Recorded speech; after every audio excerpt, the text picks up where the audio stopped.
What's up, everybody? This is Jeff Gamble, Indianapolis, Indiana, but not today. We're actually in Destin, Florida. Destin, Florida, I'll give you kind of a quick peek here. Flip the camera. Just a little idea. Of course, we've got some big thing in front of us. It's awesome. You can see all the hotels in the background. Super nice. The water is absolutely turquoise blue. Very cool. So, back to reality here. Get some work done. Josh Buck, what's going on, sir? So this is Destin, Florida. Everybody is going to the beach. That's actually my crew there. Walking down, taking pictures. Super cool. I will be going down in a second, but first, we have some leadership stuff to do. Shamala's with us.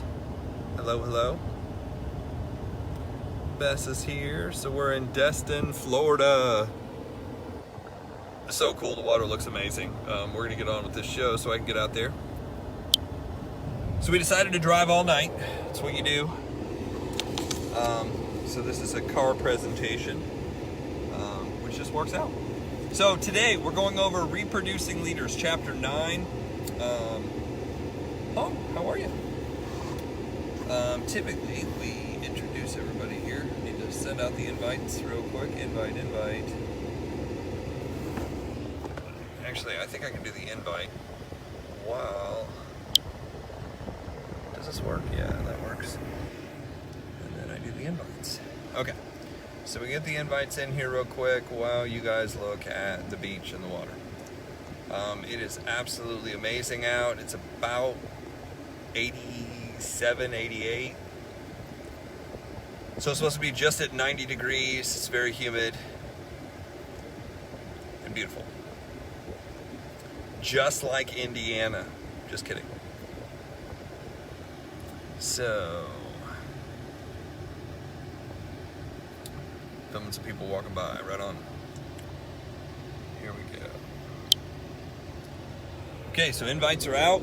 We're going to go over The Leader's Greatest Return. If you don't know this book, it's one of the better ones John's ever written that I've personally read. I think I've gone over about 33 of his books now. He's written more than 100, so and with more to come. He's 73, I want to say. His birthday just happened, and his father actually, unfortunately, just passed away within this last month. He was 98, so John's like, I'm going to make it at least as long as him, so he's going to, crank out all the rest of these books. He said he has over a dozen still to write that he knows of. So let's get into this. Reproducing Leaders. Show them how to develop other leaders. The only thing that limits the future of any organization is the number of good leaders it develops. So, you can go on indefinitely if you develop the right people. It says a good bench gives the team way to expand capacity.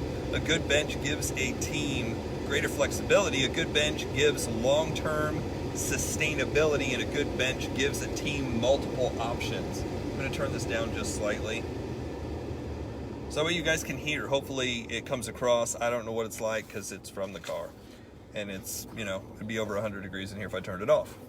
And I think I did just turn it off. There we go.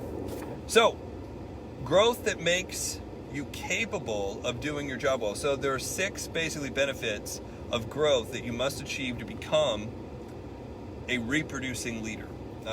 It says, well, number 1, growth that makes you capable of doing your job well. 2, growth that enables you to grow others in your job.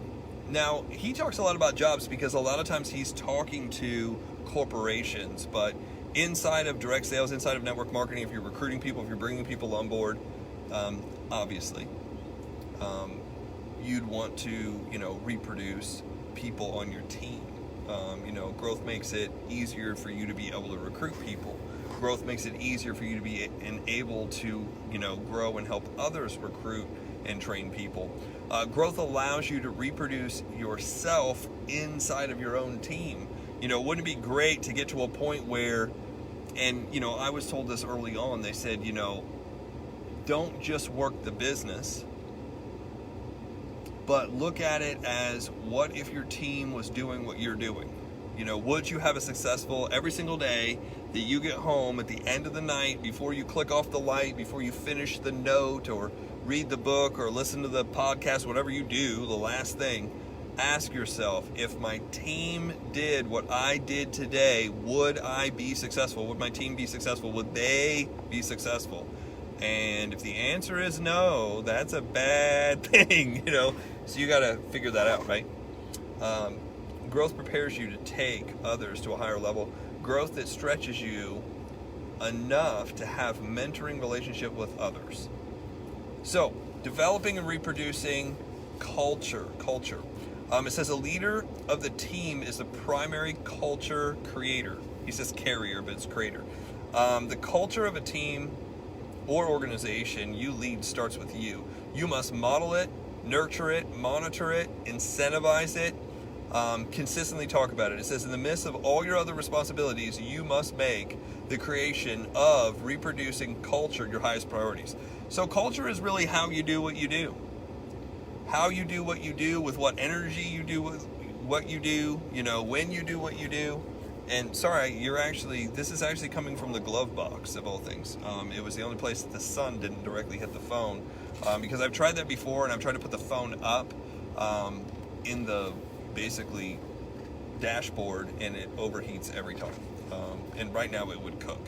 So, coming to you live from the glove box. Character. So he said basically these are the 6 C's of reproducing culture. Number 1, character, be it. It says everything starts with strong character. Obviously, character, you got to do what you say you're going to do. That's one of the hardest things to do. When he talks about that, I'll let him kind of go into that if you want to read the chapter. Clarity, it says clarity, you have to show it. So you not only have to say, hey, here's what we're going to go do, and do it. You consistently have to show it. Next, you have to communicate and say it. Here's what we do. Here's how we do it. Here's why we do what we do. Contribution, you got to own it. Consistency, you have to do it over again and over again and over again. And then celebration, you must embrace it. I think you also have to recognize it. You have to recognize when somebody's doing the right things inside the culture. The more you recognize it, people strive for recognition. So let's just say activity. Hey, this is one of the hardest working teams. If you say, I want one of the hardest working teams, guess who the first person has to be that has to be hardworking? You. You have to be the hardest working person in that team. In fact, based on direct sales, network marketing, MLM, you have to work twice as hard as your team. Why? Because your team typically will do half of what you do right. Your team will typically do half of what you do right, and everything you do wrong, and then some. So the key is to set a good example. 2, everyone expects someone to mentor someone.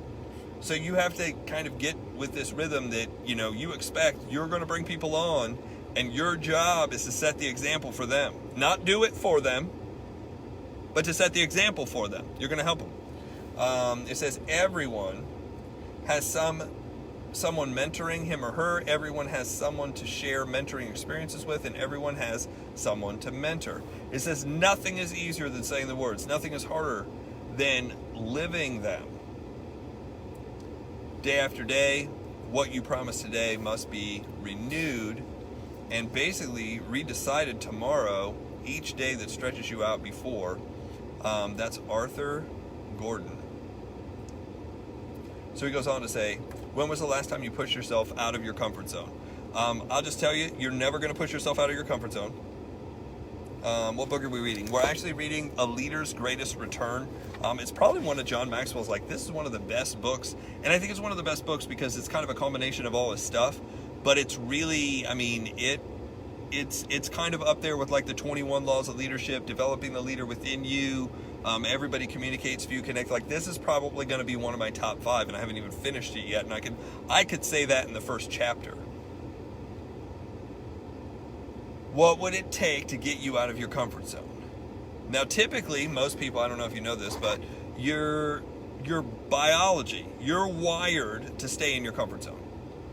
The body seeks a comfort zone where nothing ever changes. That's what you're going to go look for. And the reason why you can't break out of that is because your nervous system is wired to keep you there.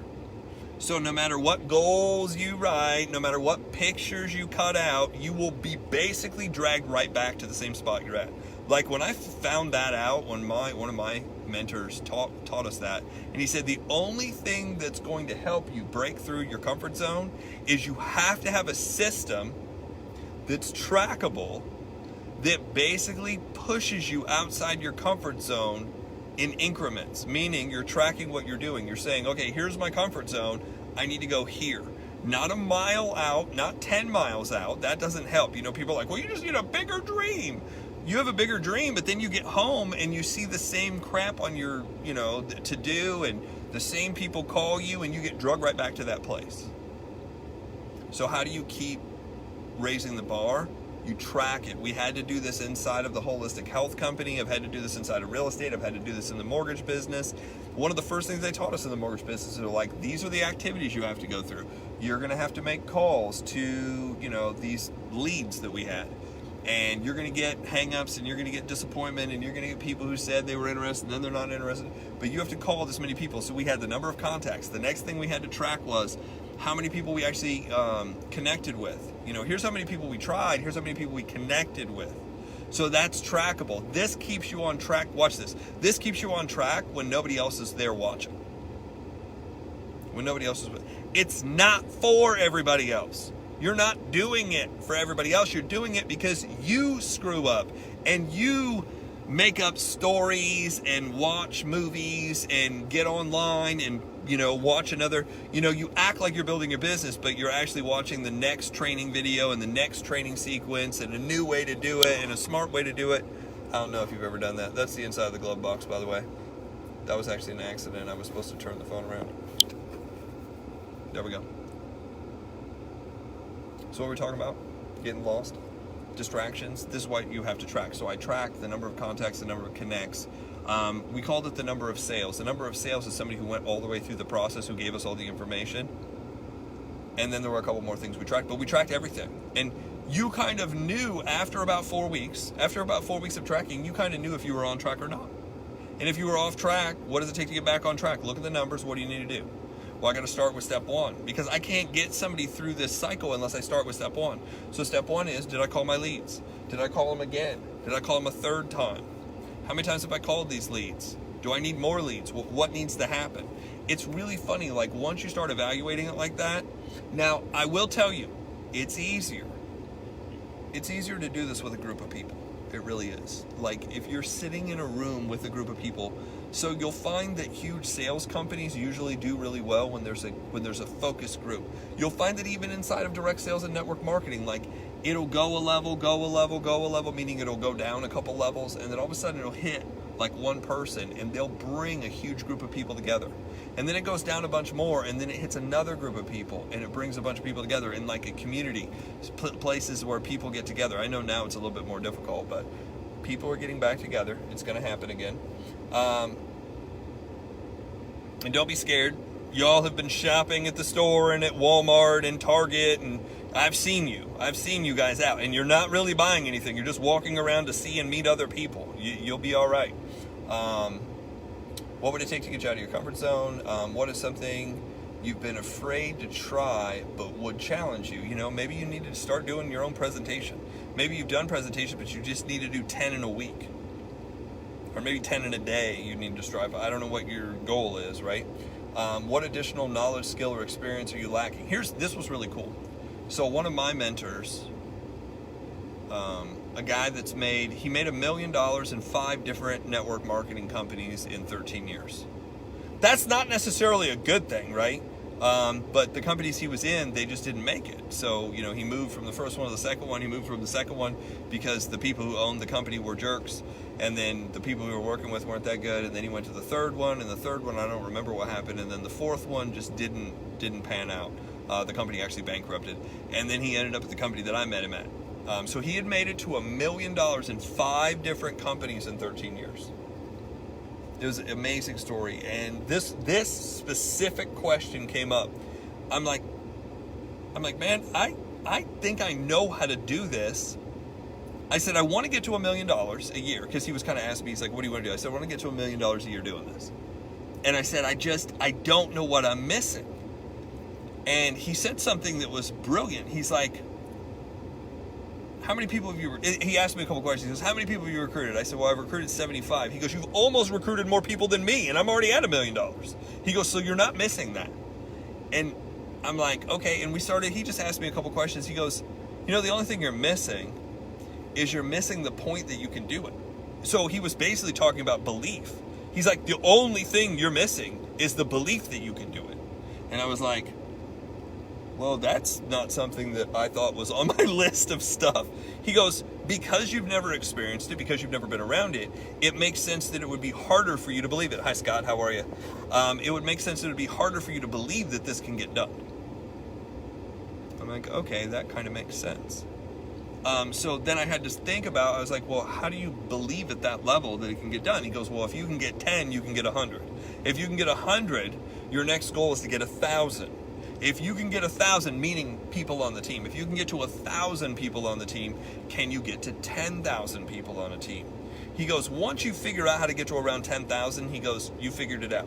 He goes, in fact, once you get to 100, you now know what to do. Now you're looking for other people. Now you have to develop other people who get to 100. That's how you get to 1,000. Because you probably won't do 1,000 on your own. You'll probably get to 100 and then find 10, maybe 15 people that get somewhere between 15 to 100 or 50 to 100 people. That's how you get to 1,000. You'll get to 10,000 by teaching people what you did. I was like, wow, I never looked at it kind of like that, because in most of our eyes, we're like, shit, it's hard to get 10. I'm having a hard time even getting 10 to get in, let alone 10 to do something. Let me tell you kind of an interesting thing. To get 10 people to do something, you usually have to have 100. And it's not just inside of direct sales and network marketing. I'm telling you, it's not. We've hired people inside of our holistic health company. I've seen people in the mortgage business. I've seen people in the real estate business. I've seen people in the insurance business. It doesn't matter. It's just the law of numbers, the law of nature. You have to roll through a lot of people. And you're going to hire a bunch of people. Even Grant Cardone talks about this. Grant Cardone's like, man, we hired 4, 2 didn't work out. He goes, I even guessed wrong. But 2 made it. So, you're going to have to roll through the numbers. And it's hard. It's hard because, you'll get somebody in and they'll say they want to do it. I mean, the worst thing is they say they want to do it. They're excited. They have a dream. They drive a decent car and they can make it and they can actually buy their own product and they can get in, and then they still don't do it. And you're like, what am I doing? Here's the thing. It's nothing about you. You're like, what am I doing wrong? You're not doing anything wrong. You can't make people do it. You just get enough of them where you find the ones who do. What can I do to support you as I'm learning right now? So that's another question to ask. The third thing, it says leaders focus on developing leaders, not recruiting followers. Here's where you kind of have to look at, he's talking about job scenarios inside of jobs. So you can't just, if you want to hit a number, you just can't recruit more people to fill that in. You eventually have to train some of these people on what's going on and what to do. But you make up in numbers what you lack in influence and skill in the beginning. You make up in numbers. So the really good people that you want aren't going to come onto your team until you're able to sponsor 25, 30 people. That's just the way that it works. Now, you can go get the experience in other places. You can go try to build a real estate company. You can go try to build an insurance company. But I'll tell you, the same thing is true there. I've watched people jump from industry to industry, company to company, thinking, oh, it's going to be easier over here because if I do it over here, it has a license. If I do it over here, it has special training, and they give me a plaque, and I get a business card. And the same person that was struggling inside of direct sales and network marketing will struggle over there too, because they're just not willing to do what it takes. They just haven't learned yet. 4, people are continually growing themselves out of their job. So leaders basically want to get beyond where they're at. It says winning companies win because they have good leaders who nurture the development of other leaders at all levels in the organization. So this is top to bottom. Even the mail person, the people who work in the mailroom, which it's typically said that the mailroom is like the starting point, the janitor, even the people who are cleaning the floors have goals and have the ability. I mean, I worked with a guy that kind of joked about this. He goes, guys, when I first started, I was taking out the trash. He goes, my goal, there was a guy that came in after we took out the trash, after the floors were mopped, and he came in and he had headphones on, he could listen to music, and he was the buffer, and he buffed. He goes, I had a goal when I first started. I looked at the buffer and was like, man, that guy has a good job. I want to get to be the buffer. Every level, you're moving up. Okay, so ask the following questions about your leaders. Are there more followers than leaders on this person's team? Typically, in network marketing, that's going to happen. You need a lot of followers. Guys, the numbers are really simple. 27% of the people are going to get in and do nothing. There's nothing you can do about that. There's no way you can, I love these people. They're like, I'm just going to sponsor leaders. I was like, well, call me in a million years, because that'll never happen. It'll never happen. Never happen. Oh, I'm just going to sponsor leaders. Yeah, good luck with that. You're going to sponsor a lot of people. 27%. So we're talking about basically out of 100, 27 are never going to do anything. It's just the way that works. 60% are kind of motivatable, meaning you can influence them if you have some of the right things in place. 10% are motivatable, meaning about 10 people are going to go out and do something, and 3 people you're going to be able to train to actually run an organization. Those are the numbers that I've seen. I don't care if it's real estate, mortgage, credit repair, a gym, where you have trainers and coaches. It doesn't matter. Same. Is this leader doing the exact same job year after year? Meaning, is this person at the same place, doing the same thing, complaining about the same stuff? Is the leader working long hours? Is the leader carrying the load by himself? Basically, is somebody doing what they're supposed to be doing? 5, leaders become more than mentors. They become sponsors. Basically, they invest more into the person. They don't just, we say there's 2 things. There's people who recruit people, and then there's people who sponsor. If you just recruit, you're just signing them up and leaving them. If you're sponsoring them, you're constantly in contact, basically teaching them what to do and how to do it. It says, developing 3G leaders, grounded, basically possesses a foundation that makes them solid. So what foundation are you going to, use? Well, typically you want to use the 21 laws of leadership. Humility, teachability, authenticity, maturity, integrity. These are some of the things you want to do. Francisco, what's up, sir? 2, gifted, possesses strengths that can help them succeed. So everybody has gifts. What your job is to figure out what people are gifted in. There's a really cool book called Seven Types of Genius, I think is what it's called, 7 Types of Genius, but it talks about, some people are very good in math and analytics. Some people are very good in music and art. Some people are very good at, human relations. Some people are physically gifted. I can't remember all 7. Obviously, I don't know them all. Some people are mentally gifted. Some people are emotionally gifted. I actually do remember most of them. So that book's very cool, because your job is to basically pick out and figure out who these people are. Like, what are they gifted at? What are they good at? Your job is to figure that out and then basically nurture that, bring that out and say, look, you're good at this. You're going to be able to do all this other stuff. So giftedness opens opportunities. Don't miss it. Giftedness requires humility. Model it. Giftedness requires responsibility. Accept it. It says every day, every leader you work with should ask, am I using my gifts for myself or for others? Who are you helping, basically? The 3rd is growing. Possessing a hunger and capacity to be developed. The leader you intend to develop must already be growing, understand the process, see the growth in leadership, and be capable of facilitating that growth. Help them become a better thinker. Ask them to think with creativity. Expect them to think about people first. And that's the hardest part. Everybody's like me, but it's really difficult to get a group of people to go, okay, but how are you helping everybody else? What are you bringing to the table? When you begin to develop leaders, the most important thing you can do is let them know what you're thinking and why you're doing it. What you're thinking and why you're doing what you're doing, because that's going to start giving them that philosophy. That's going to start giving them that culture that you want to develop. So that's what we got for today. Hope you guys had a good one. This is an amazing book. You guys really should plug into it. This is just a little bit of what Florida looks like. Destin, Florida, we just pulled in. What's up? Somebody's back at the car already. It's 1,000 degrees outside. It's awesome here. So what we're gonna do is we're gonna go outside, get to the beach. In fact, I'll just walk out there so you guys can see this.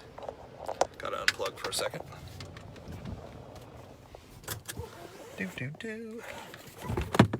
Who wants to see the beach?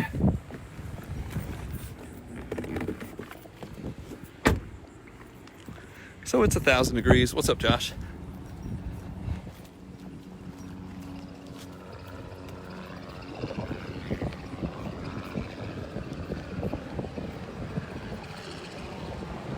Little ocean.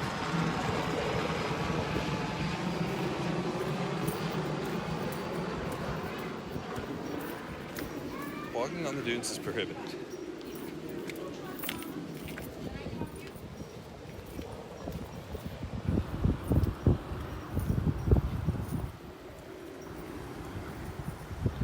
So we won't get all the way down to the white sand, but just an idea. Destin, Florida. That's like picturesque right there.